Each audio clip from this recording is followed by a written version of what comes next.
Good evening, everyone. Welcome to another Do Not Falter Battle Lounge with the 2MK team. Today we are, as always, playing DNF Duel, and more specifically, working on accuracy. There's been a lot of combo practice done over the last couple of days, but none of it's going to matter if you can't land the first hit of whatever combo, or you get thrown off by your opponent's movement, and that is super important because that is the best way for anyone to defend themselves in this game so far. Having an uppercut or similar doesn't seem to go quite far enough, as this game contains things like safe jumps, complex bait mechanics, dodges, and instant overheads. This is true of many games, but this one is one of the few where this just works more often, and you actually have to think about how likely you are to need to get out of the way of an attack by letting yourself take the hit for that attack. As a result, you're likely to see a lot more pressure in play today. If you would like to join in to this lounge, search for a loser out 1. Random is required, basically.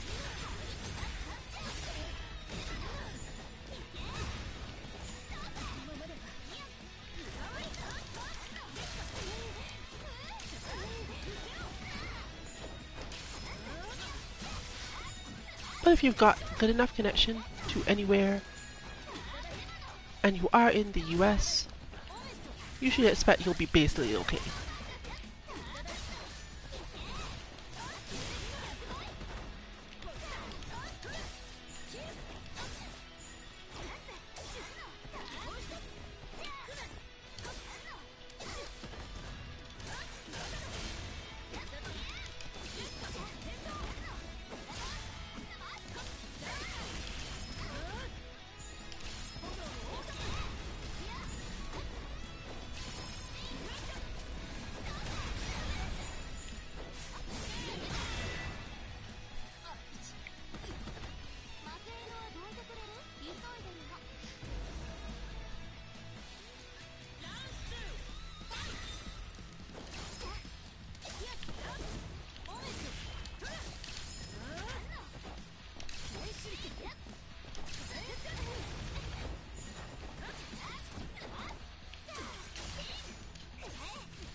One thing that does come up a lot, therefore, is that the reason why having good Oki, having good setups is so helpful is that the more time you can spend hitting the opponent without having to use your MP moves, the more time you have to recharge MP at all.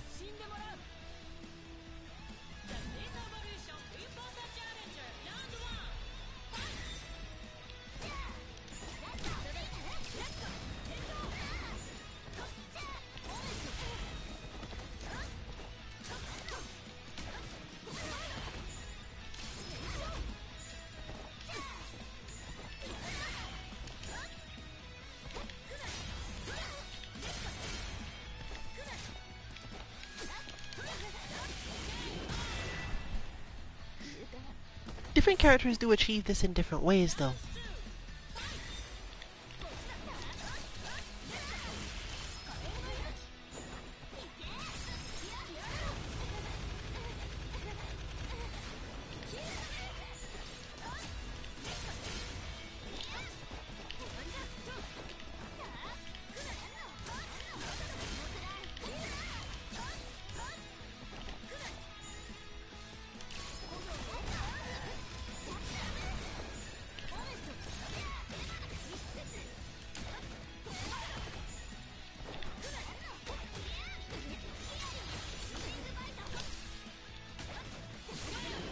I forgot that was a punish.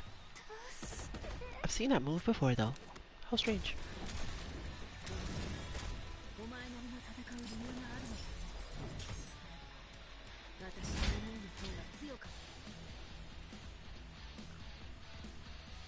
We of course know that the combo system of this game has made it so that some few tournaments have even managed to ban a character, which is not exactly normal in fighting game circles from this perspective. It's not been something we've seen often in the last however long.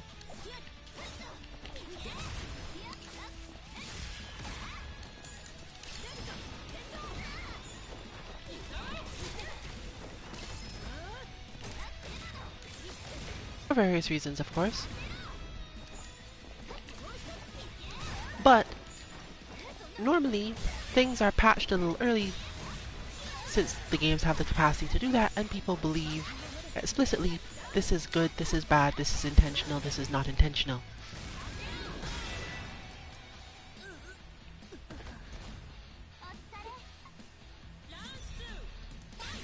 But so far we haven't been clearly told whether or not certain things are intentional or not.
Many games offer backdashes or invincible backdashes as additional methods for getting through these situations.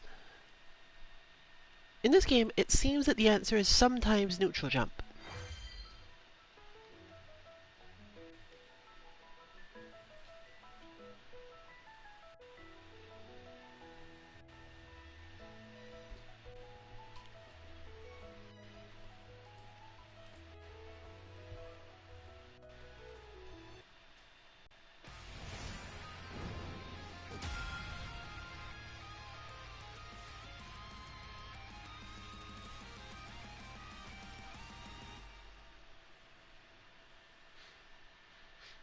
This is particularly true against Hitman's jumping Oki options so far. But it does depend on what character you're playing, as obviously sometimes neutral jumping and explicitly taking the hit gets you nothing. If you benefit from being in close range situations versus Hitman, you can certainly get more out of it than the other way.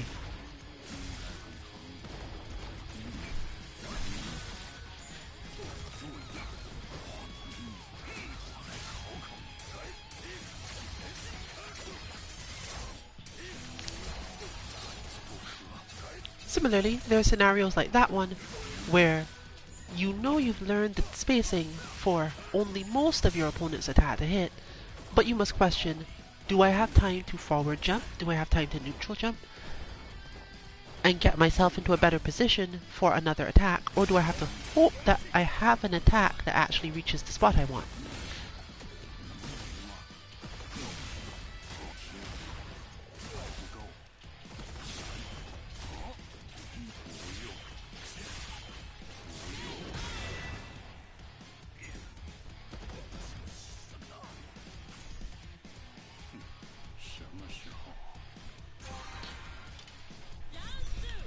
Of course it's optimal to avoid the situation altogether, but if you realize that you can play well enough to avoid the situation altogether, then often You really only have to find that one way out of a position, even if it does involve taking slight damage instead of defending perfectly. There's not much point in losing to an opponent against whom you could take a little damage and still win, just because they are using something that's hard to defend against perfectly. Of course, if you're just training with your friends, it can be good to just go for it anyway, simply because, well, it's better to learn to defend perfectly if you can. But even in that case, there are some times where it's just not a great idea.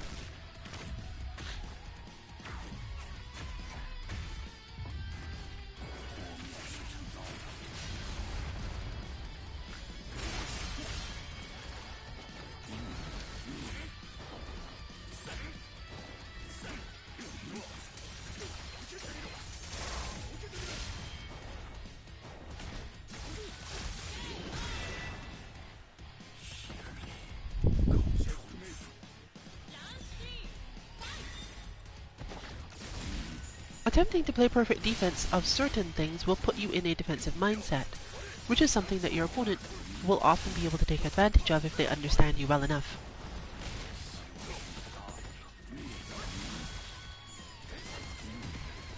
Additional methods of resolving this always help out.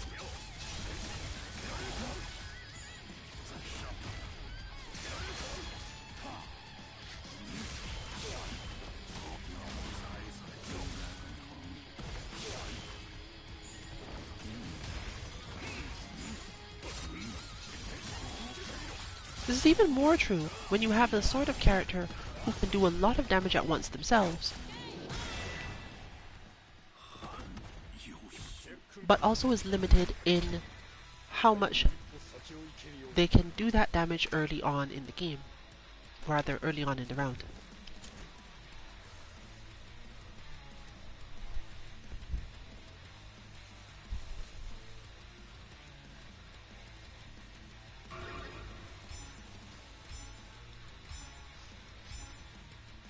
Carefully controlling when you take damage or leave yourself open in this game seems to be a critical skill to pick up.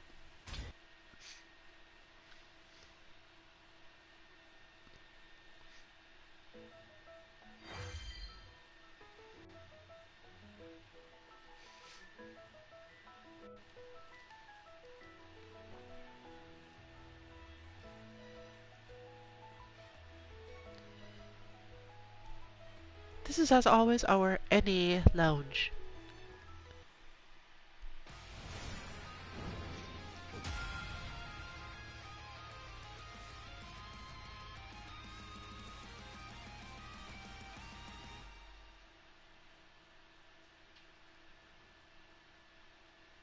And the camera, I think, just rotated in a really weird way.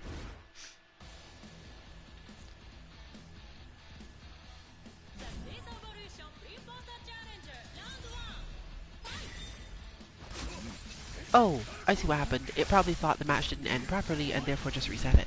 Which is fine.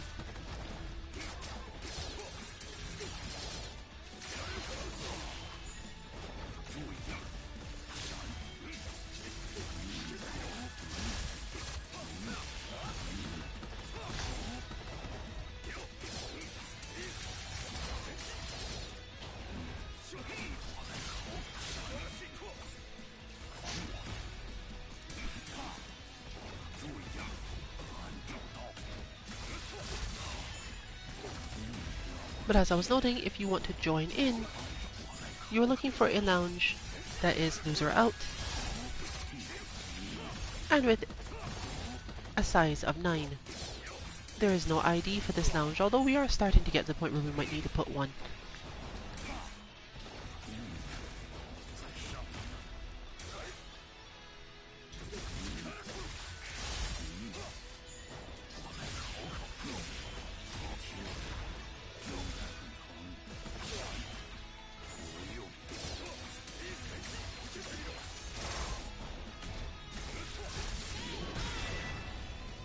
Similarly, I probably need to actually use the ranked system in this game to see what it gives me, so that it's a little bit more representative of the sort of players you're probably going to be facing if you join. But if you are just watching, then just the name should be enough. If you want to join and can find Rillian, then hop on in.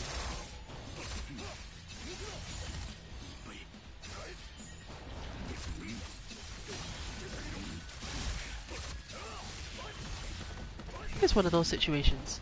This jump has lots of ways to be defended and can be timed differently depending on how the Hitman player wishes to do so.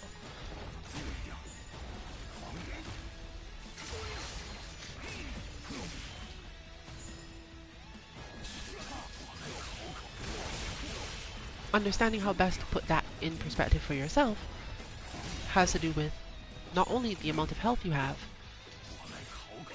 but whether or not you could get a lot of damage if you found a small opening. It's still always going to be at least somewhat a guessing game because your opponent might decide to take a risk of the other type instead.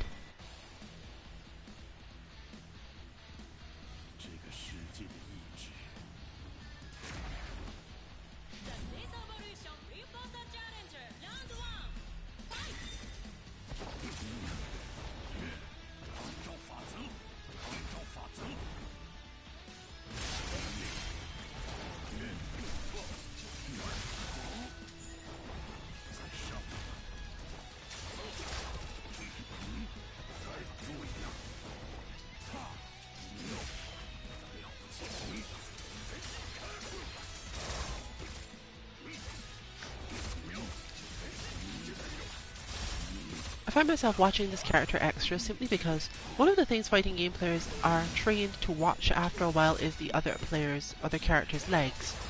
This helps both in terms of how they land and how they move. But of course, Lost Warrior doesn't show any legs. Just shows kind of like tendrils, tentacles, vines, whatever. I feel like I saw a flash of leg during like the dive or the aerial down strike, but you can't be sure. And it's really not the point I'm making here. It's not helpful to think about, well, let me look at this character's legs when you mostly can't.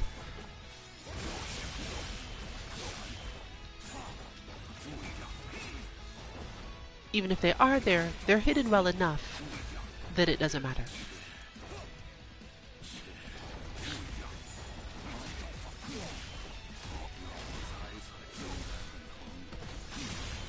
But on the other hand, it's fortunate because you don't actually get deceptive range problems from this. It is not often that you feel like you don't know where he is based on the position of his vines. Let's go with that. Fits thematically.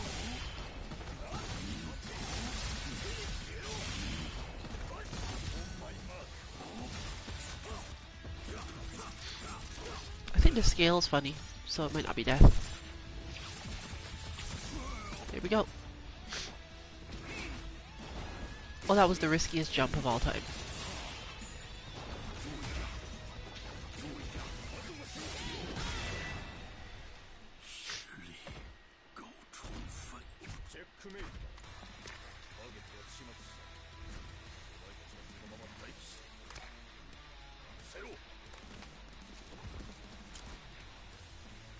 It's difficult to jump at Lost Warrior without specifically intending to try a strike, simply because you're so likely to be just hit by a very long range move.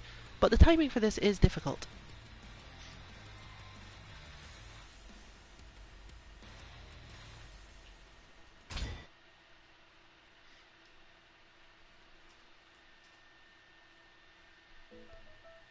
If you are jumping in, all arcade machines are open.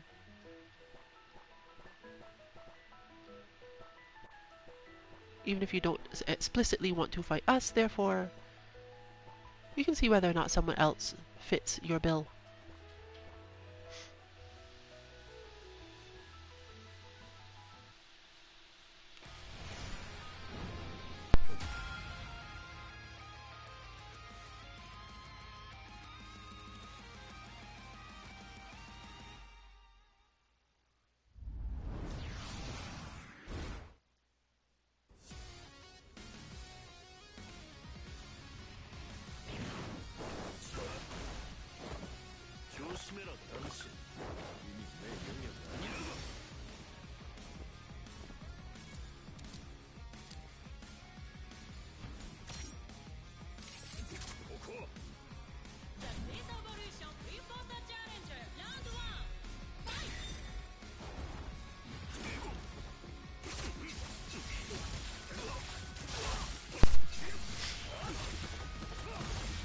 Grappler is a master of control from hits and relatively high damage.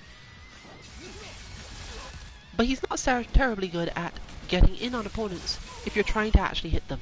He's one of those other characters where you do that sort of thing, where you fake your opponent into believing that you're trying to attack and then either counter them, make them whiff, or simply don't interact with them at all for any given amount of time.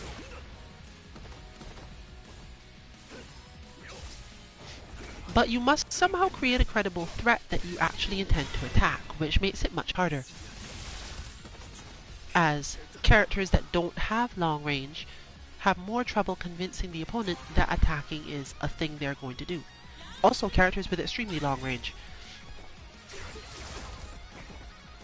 The sweet spot tends to be around middle, where you can move in a way that will make your opponent hit buttons and present some threat, but also not necessarily extend your hurt box or put yourself in a position where you can only use certain moves.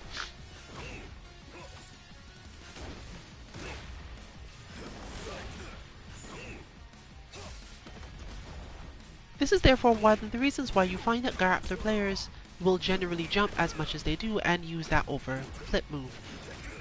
It's very important to get your opponent to think that they need to somehow defend the ground and then get airborne as quickly as possible.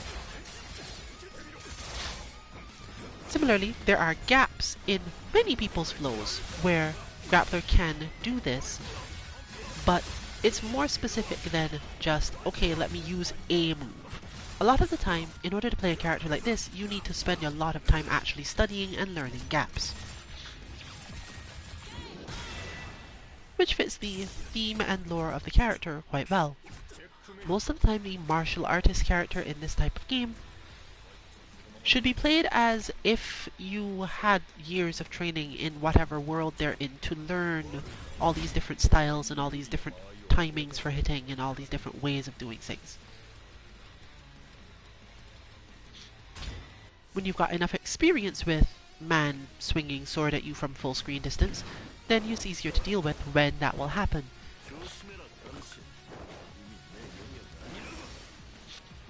Hence the "you're in my domain" refers to basically everywhere, as Grappler does not care where you are, only how much he understands.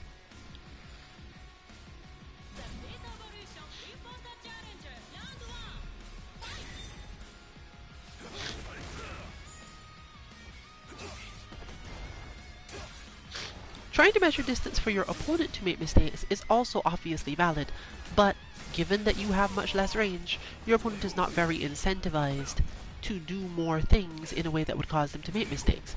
Even when they are fighting regularly, they're more likely to hit safer or simpler moves so that they're not as open and not as committed to any string or long move that could then be very skillfully powered or armored through.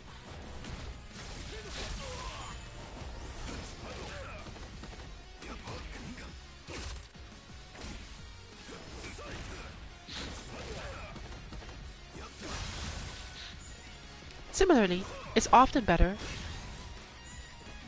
to fake the fact that you're going to make an attack and bait the opponent's counterattack because they're generally afraid of the strength of the character.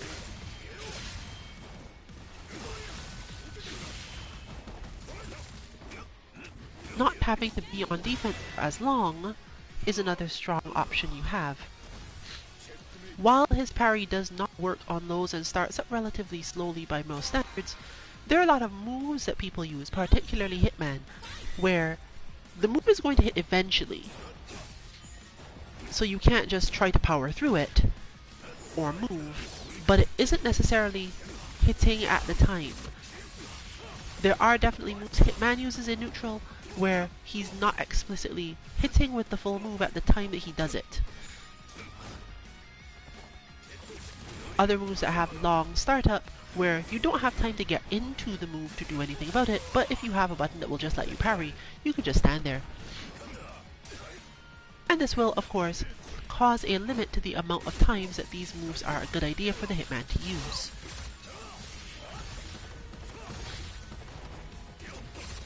But one of the things that I can tell you the most, as someone who plays parry characters in these games quite a lot, is that parries are just not that terrible to whiff.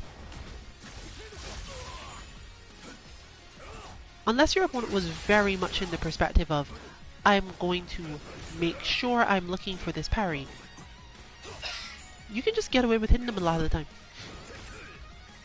It's not a matter of, did you think that your opponent was going to do a specific move? It's usually more so, did you think they were going to do any move at all?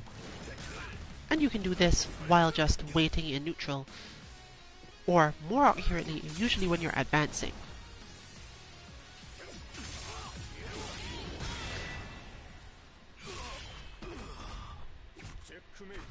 That was probably a perfect example of the situation. That was a parry moment because Hitman would have taken long enough to recover at that range for no other move to really work.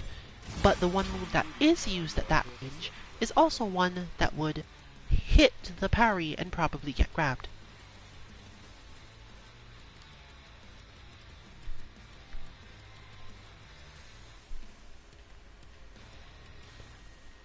It's being able to think like that that will make this character much stronger than you might otherwise expect for a short-range character in a relatively long-range game.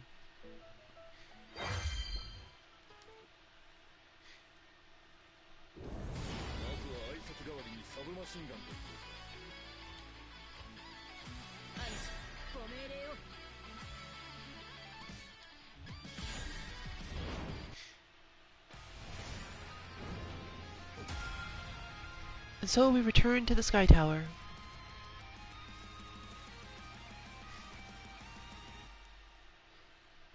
Kunoichi, on the other hand, actually suffers from shorter range, but she has something altogether different. A misdirection shield that can be used as both a really weird whiff punish and a method to get you closer even though it in itself doesn't advance. And of course, by this we are talking about Frog.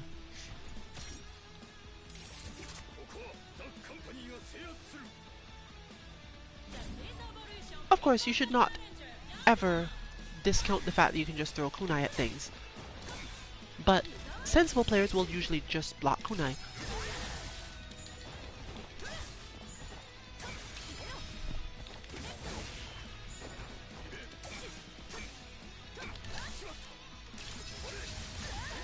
That was an unexpected hit. But I'm not the sort of person who does the short range pressure, so I often think it's going to fail. See?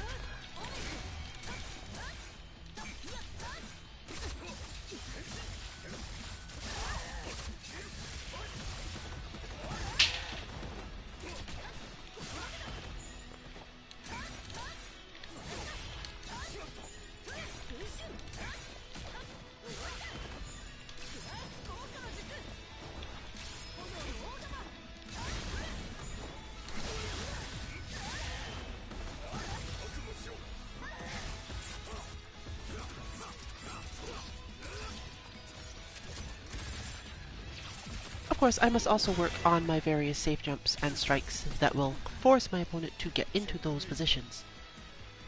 One of the things you can often use on other characters is to just jump in close to them and DP. Use whatever your invincible wake-up move is.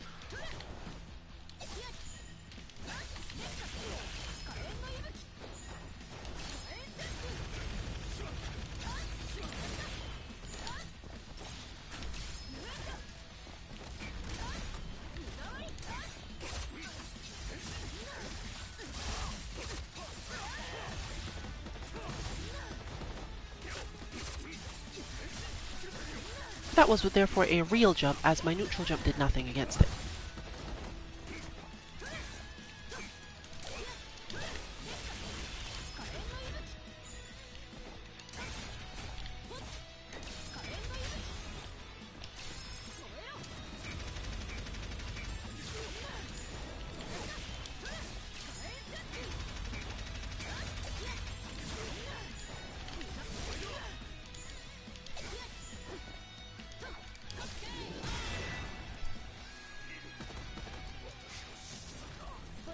It is for this reason that you notice my opponent does not necessarily play from far away here. While it could lead to a lot of good spacing and ways of keeping me under control from moving, that's not enough in this matchup.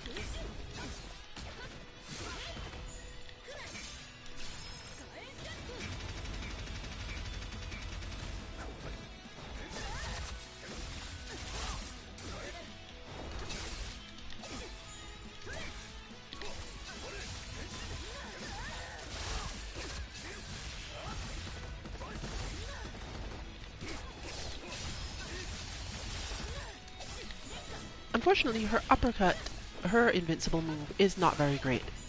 At many things, you'll find yourself unable to do much of anything.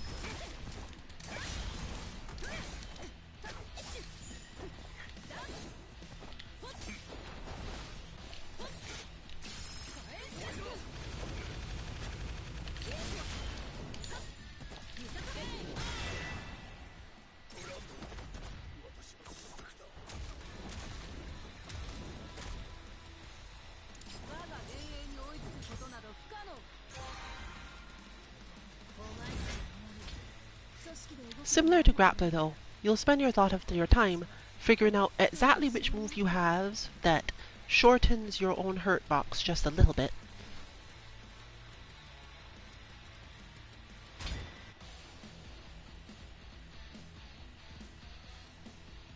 And in so doing, prevents you from taking any damage from the long-range strike your opponent is using, or minimizing the damage in a way that causes you to understand better how to move out of it.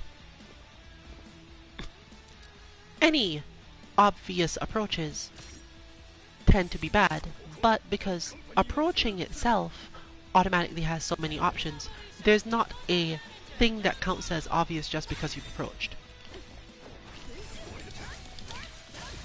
Like that.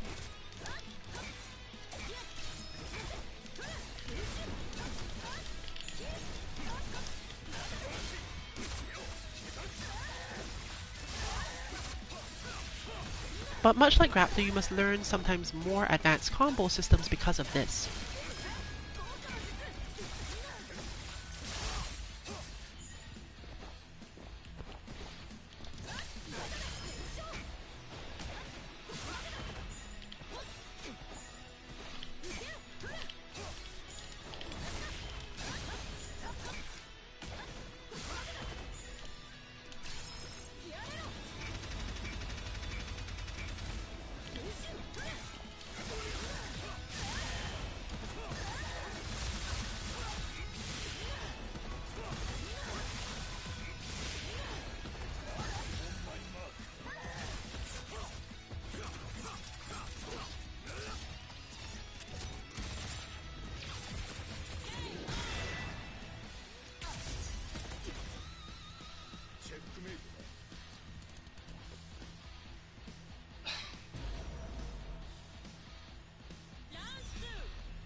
Unfortunately, I had half health and then I dropped a thing.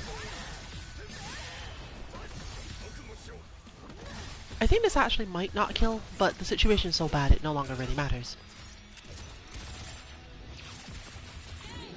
Nope, there it is.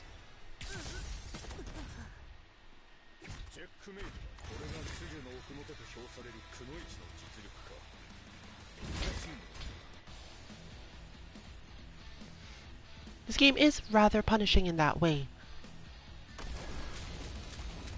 But learning combos is only good if you know which stray hit your combo starts from. And even worse, in some characters' cases, which of the situations you started that hit from is the most likely one, as often the combo itself is different.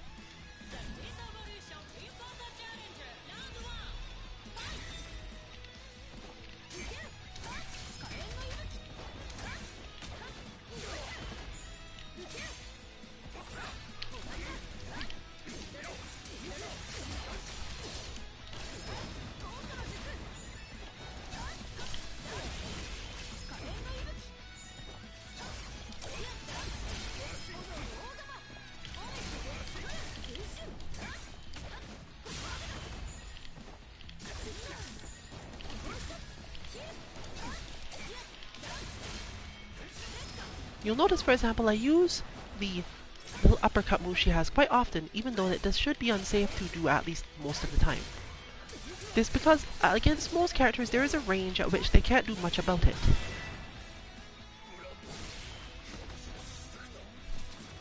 Rushing up won't do it much. Punishing it with a long slash won't necessarily do it because they'll end up extending their hurt box into her jumping B, and so on.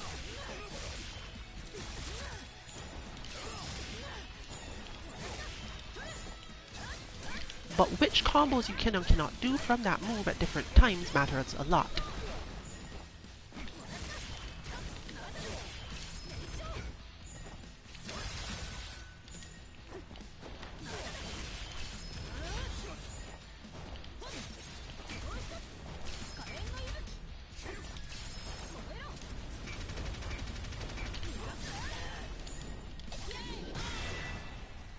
I think I mistimed that, but I'm not actually sure because his guard cancel can hit very far.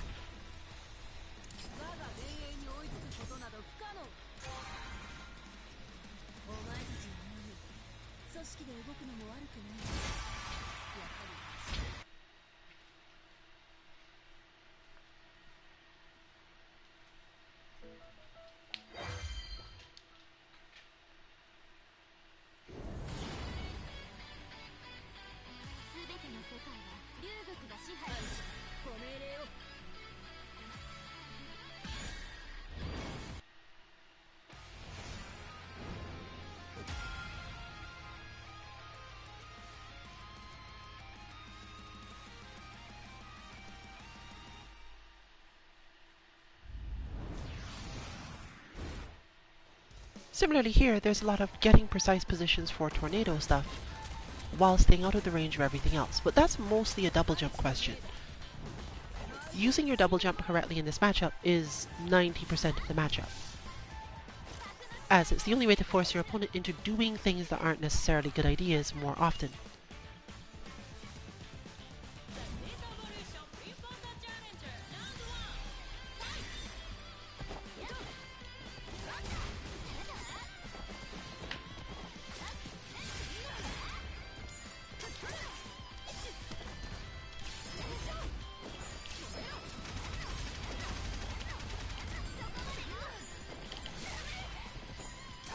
In this case, the thing I'm hoping my opponent does more often is jump, because I have good range on the attack that works here.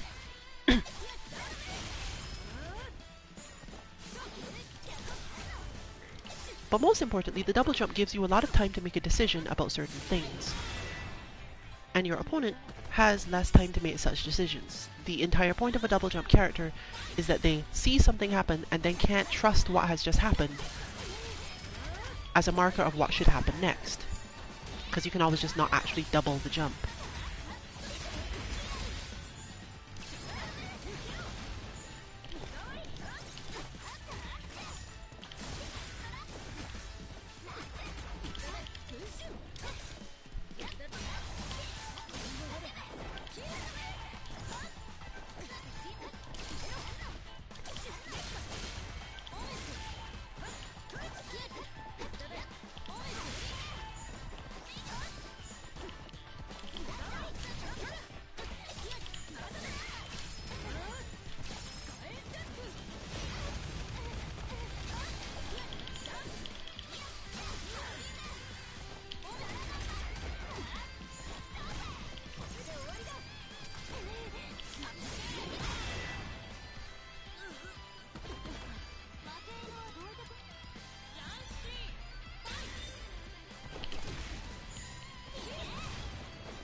Generally, you should roll out of her lockdowns in the corner, but because I know my opponent knows that, I'm less likely to do so.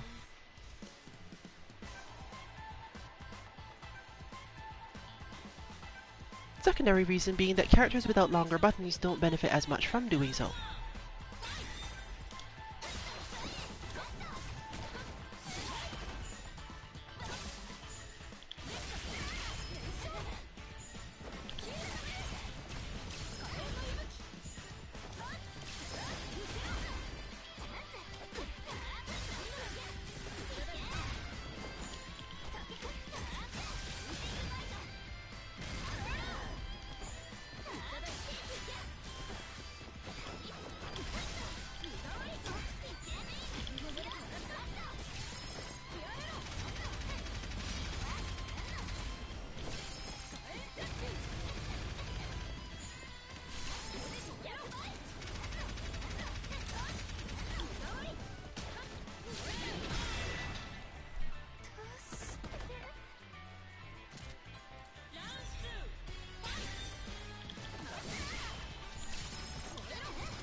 Being willing to trade and knowing when your moves will trade against characters who are combo dependent also helps a lot, simply because if you've traded, there's not much chance in this game that their combo is going to be continuing.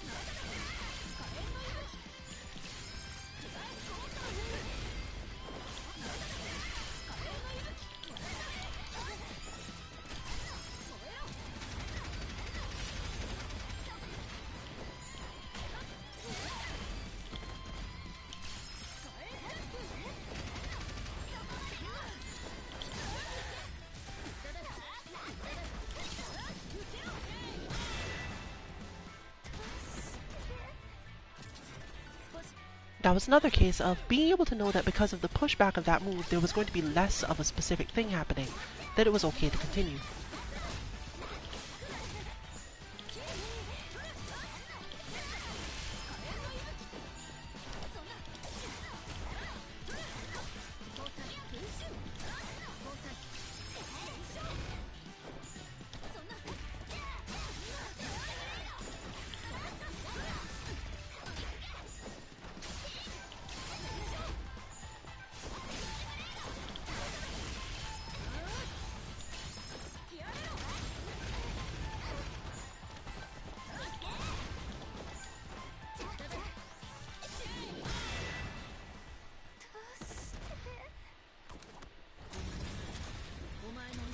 This isn't necessarily a skill that makes a lot of sense to practice too long on other characters.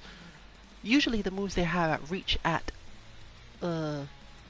unconventional ranges don't actually combo into much because the moves don't advance as much. This is a common thing for characters of this type, that they advance more into each move they do, and you therefore must be more precise with when you do each one, but you get additional bonuses for trying to do it under those conditions.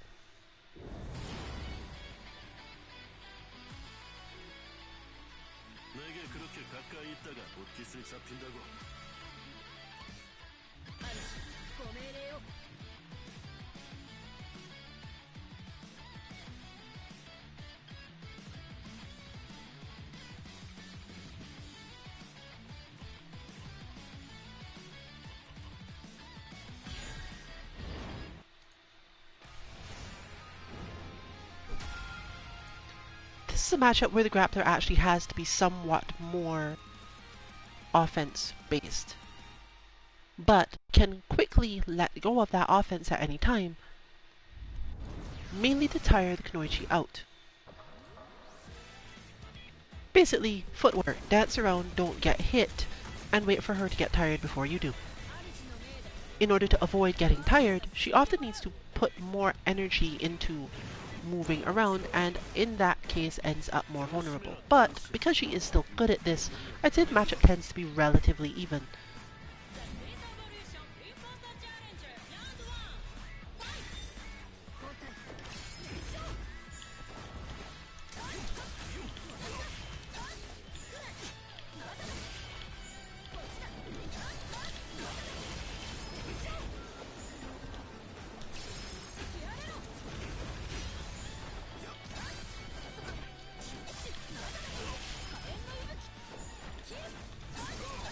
You'll notice, of course, therefore, that I'm being very misleadingly twitchy with my offense. Because you don't want to stay on the ground, you don't want to stay in any one place, you don't want to give your opponent any indication of what's actually happening in your head. Because this will happen. So having your own mind be as free as possible tends to help out.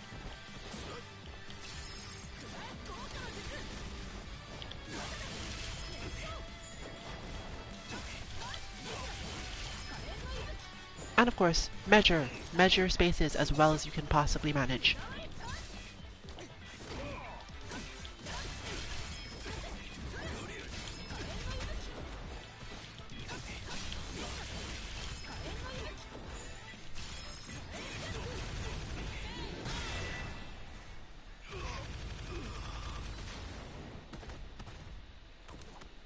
From the Grappler side, it's equally complex. If you feel like the Kunoichi is trying to beat you by measuring spaces, then you have to switch to measuring timing and parrying or going for his, let's call it, uppercut.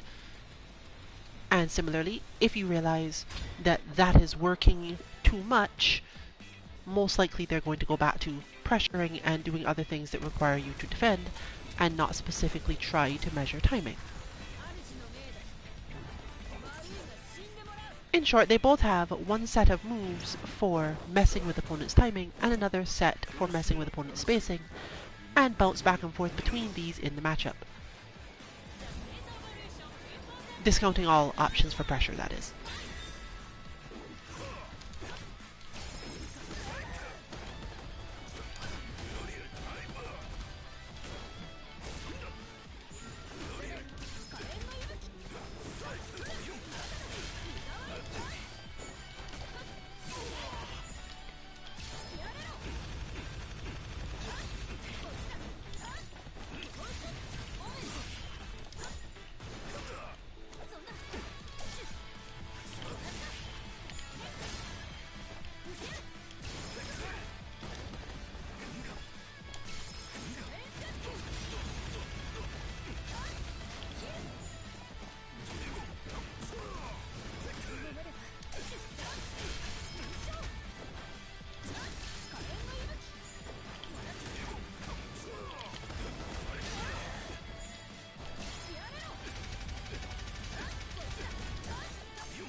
Similarly, even that trick, I believe that he will miss sometimes if you have spaced yourself perfectly and then she doesn't hit anything on the way down.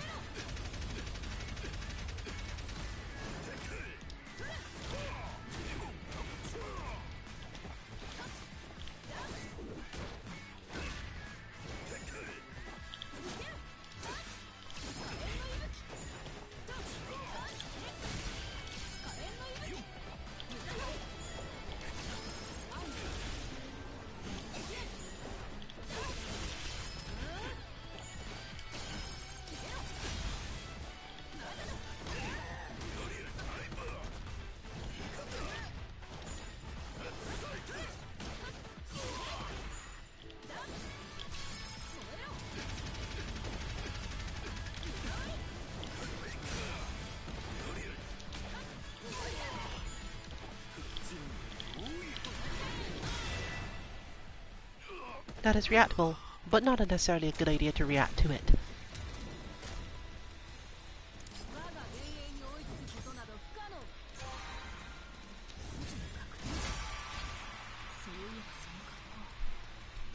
Unfortunately, I had no choice in the matter. My body did that before I did, so...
Usually it is one of your MS moves that pulls your hurt box back far enough to dodge the ends of Hitman hits.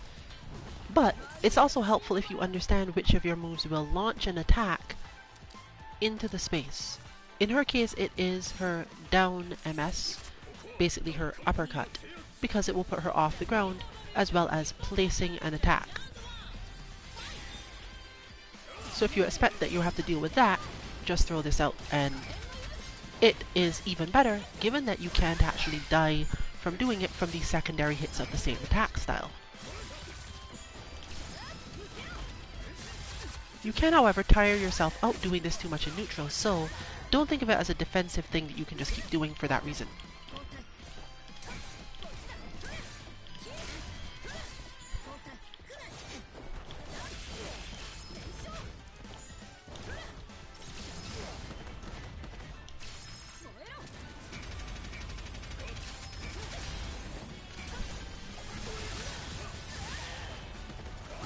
Oh wait, that was Awakening.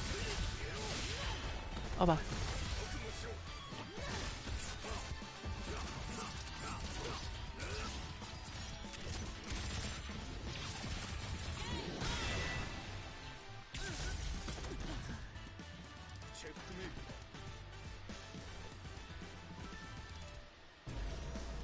An advanced skill for playing this against his character is to put him really close to death but not at it.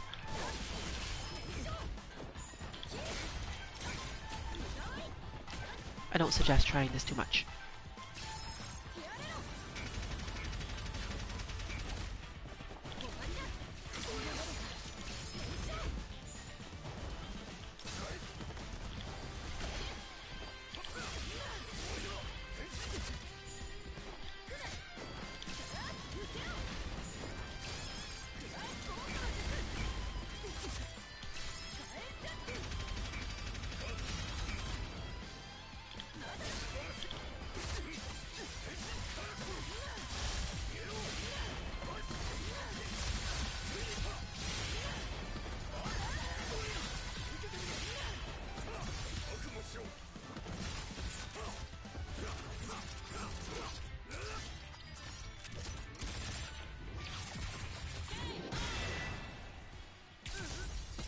Because make no mistake, you will die from half health. And I believe you will die from half health every time.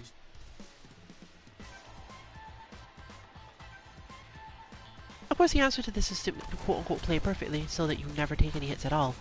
But against a character that has an uppercut, you're always either giving up your pressure on their wake-up or guessing perfectly before that point.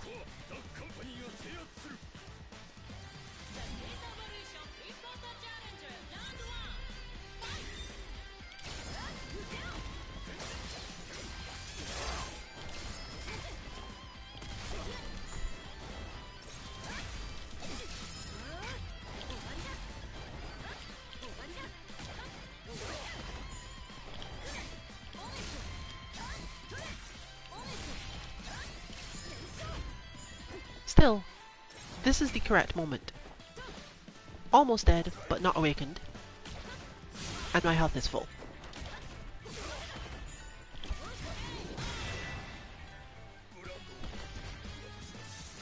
Because the matchup isn't necessarily terribly hard otherwise,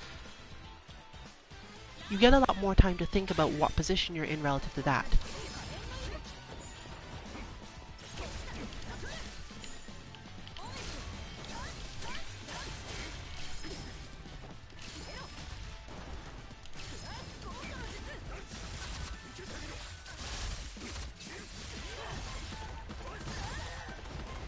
Hitman's strength therefore is being able to basically tank, because once he does get a hit off, it's very hard to make sure that he doesn't get more, and therefore regain whatever white health damage you manage to do.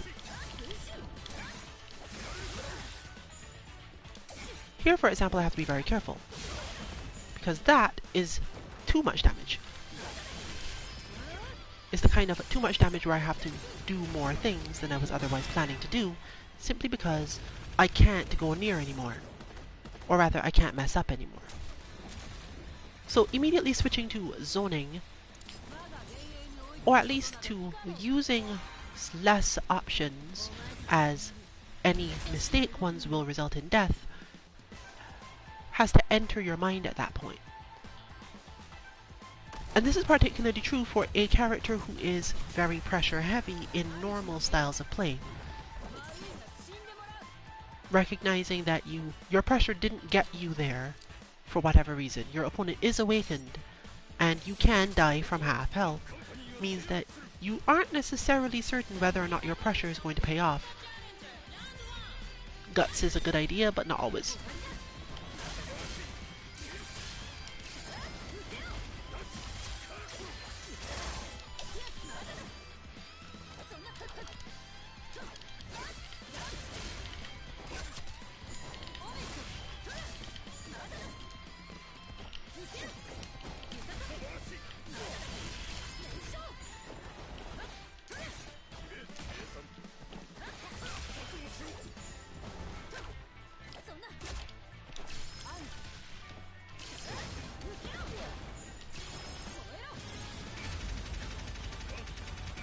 So you might ask, what was that for? Mostly for this. But he's now going to recover that health.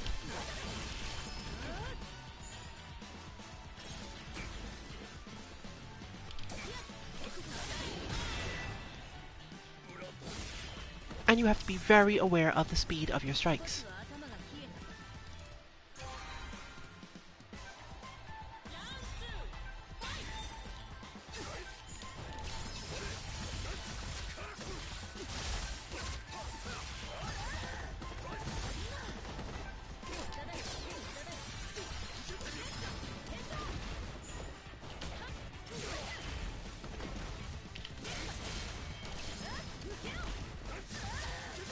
I should have been frog.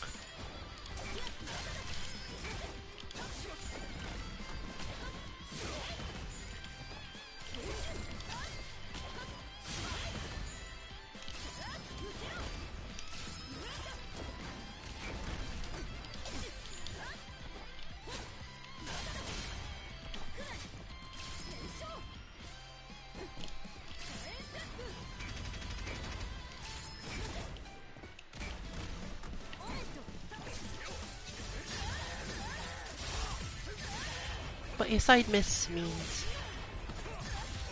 death.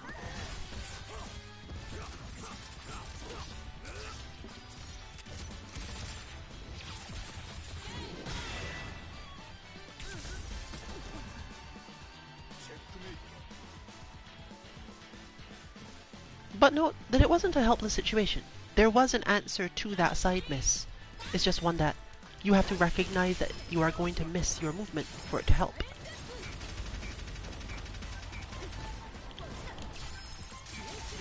Because you can make yourself relatively safe even against Hitman by doing that.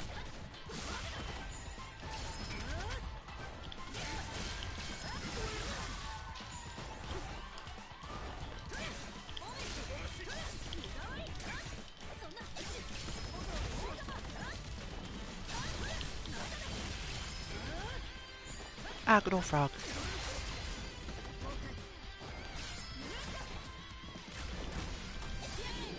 your frog is in fact a relatively good OT attack, it will hit people by dropping on them. That appears to have brought us to the end of our stream for the night, with all the extra pressure and little maneuverings making it a little bit more intense than usual. But the lounge will stay open for a while longer, as I'm sure that everyone would like to continue practicing this sort of thing. You can find all of our bots for other games at our website 2-mk.org, and information on further streams such as Monday's Mishmashing Battle Lounge in Street Fighter V, and our Tuesday Melt and Wednesday Night in Birth content, as well as, of course, Feeling Thursday.